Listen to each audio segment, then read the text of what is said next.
Hello friends, myself Muhammad Fahim Hassan and you are watching FindGap YouTube channel. In today's video, I will show you how to add image in your Android app. First of all, you have to open your image and copy this image and paste this inside your Android Studio Drawable folder. You can see that Drawable folder is here inside resource folder. Right click on Drawable and click on the paste button. And make sure to select the V24 folder. Press OK button and again press OK button. You can see that this is my image. Now you have to create an image view tag. Image view, and width would be match parent, height would be 200 dp, and make sure to put / to close this tag.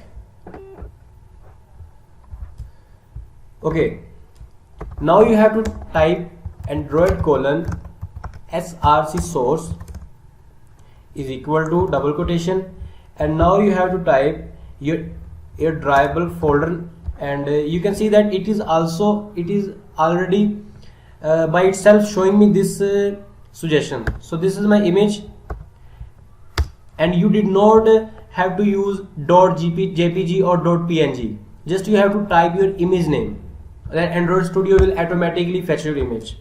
And now I am going to give some other properties to align this image to the center of my app. So you have to click Android : layout _ center vertical is equal to true, and you have to use one more property, Android :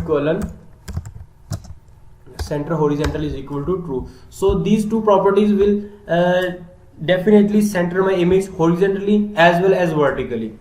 Okay, let me run the app and see what is the output of our app. So when you will click on this button, your Android Studio will open the app.